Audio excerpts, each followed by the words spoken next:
भगवत भक्त आनंदनाथ का जन्म एक कुलीन व धार्मिक परिवार में हुआ था। उनके पिता भगवान सूर्य के परम उपासक थे। वे नित्य सूर्य ध्यान, महामंत्र गायत्री का जप व अग्निहोत्र किया करते थे। वे ईश्वर की उपासना के साथ साथ समाज सेवा करने के लिए सदा तत्पर रहा करते थे। वे जगह जगह श्रीमद् भागवत महापुराण की कथा करने जाते थे व नियमित धर्म, संस्कृति व भगवत प्रचार किया करते थे। उनके स्वयं के जीवन में संयम, सेवा, सदाचार होने के कारण उनके मुख से निसृत भगवान की कथाओं का श्रोताओं पर बड़ा प्रभाव पड़ता था। उनकी वाणी में तो मानो साक्षात सरस्वती विराजती थी।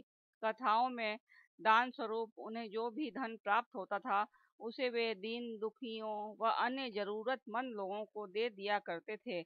ऐसे धार्मिक आध्यात्मिक परिवेश में पले बढ़े आनंदनाथ को धार्मिक आध्यात्मिक संस्कार मानो विरासत में मिले थे। उनके पिता जब नित्य सूर्य का ध्यान करते थे, तो बालक आनंदनाथ भी वैसा ही किया करते थे। पिता जब अग्निहोत्र करते, तो बालक आनंदनाथ पर भी पिता के साथ अग्निहोत्र करते। पिता जब शास्त्रों का स्वाध्याय करते, तो बालक नाथ भी उनका श्रवण करते। वे जैसे जैसे बड़े होते गए, वैसे वैसे भगवान के प्रति उनकी भक्ति भी बढ़ती गई। धर्म, आध्यात्म, आत्मा परमात्मा संबंधी कई प्रश्न उनके मन में उठते और उनके पिता अपने शास्त्र ज्ञान से उनके प्रश्नों का समाधान किया करते।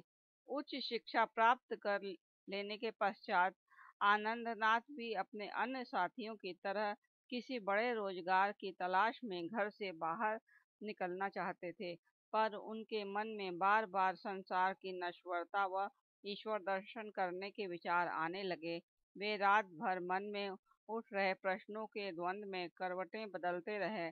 उनके मन में प्रश्न उठते रहे, क्या इस अनित्य संसार में धन उपार्जन ही जीवन का सर्वोच्च लक्ष्य होना चाहिए, या धन उपार्जन के साथ भगवत भक्ति करते हुए जीवन के परम लक्ष्य को प्राप्त करना चाहिए। यह शरीर नश्वर है, संसार नश्वर है, तो फिर लोग भौतिक सुखोपार्जन के पीछे ही जीवन भर क्यों भटकते फिरते हैं। इन प्रश्नों, विचारों, द्वंद्वों के बीच सुबह हो गई।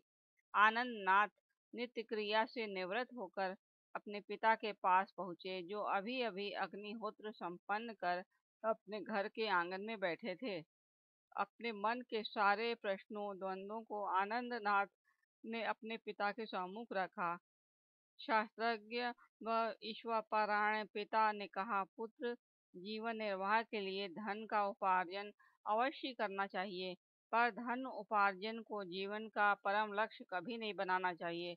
व्यक्ति के पास भौतिक शरीर की, भौतिक जीवन की सुख सुविधाएं अवश्य होनी चाहिए, पर यह देव दुर्लभ मानव जीवन भौतिक सुखोपार्जन में ही नहीं व्यतीत होना चाहिए। हमारे भौतिक शरीर में ही परमात्मा का वास है। हमें इस जीवन में भगवत भक्ति करते हुए अपनी आत्मा की मुक्ति का मार्ग भी प्रशस्त करना चाहिए।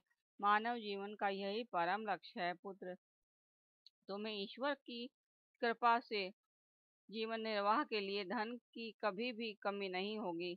उनके पिता आगे बोले, ज्ञान दान सबसे बड़ा दान है।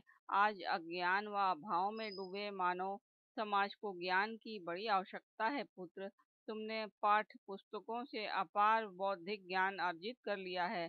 भौतिक जीवन को सुखमय बनाने के लिए यह अभीष्ट भी है, पर अपनी आत्मा को आह्लादित व आनंदित करने के लिए एवं जीवन मरण के बंधन से मुक्त होने के लिए तुम्हें आत्मिक ज्ञान, आध्यात्मिक ज्ञान भी अर्जित करना चाहिए। पहले तुम नित्य जप, तप, ध्यान, भक्ति के माध्यम से इसे अर्जित करो। तत्पश्चात इस अनमोल संपदा को तुम जन जन के बीच प्रसारित करो, जिससे मानव जीवन को भी भव बंधनों से मुक्ति मिल सके, अज्ञान व अभाव से मुक्त मिल सके। पिता के सत्संग से आनंदनाथ के सारे द्वंद्व मिट गए। उन्हें उनके सारे प्रश्नों के समाधान मिल गया।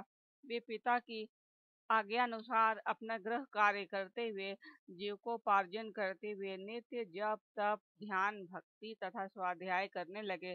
पिता की तरह वे भी ध्यान साधना में लीन होने लगे, शास्त्रों में पारंगत होते चले और तत्पश्चात भगवत धर्म के प्रसार हेतु जन जन के बीच भी भ्रमण करते रहे।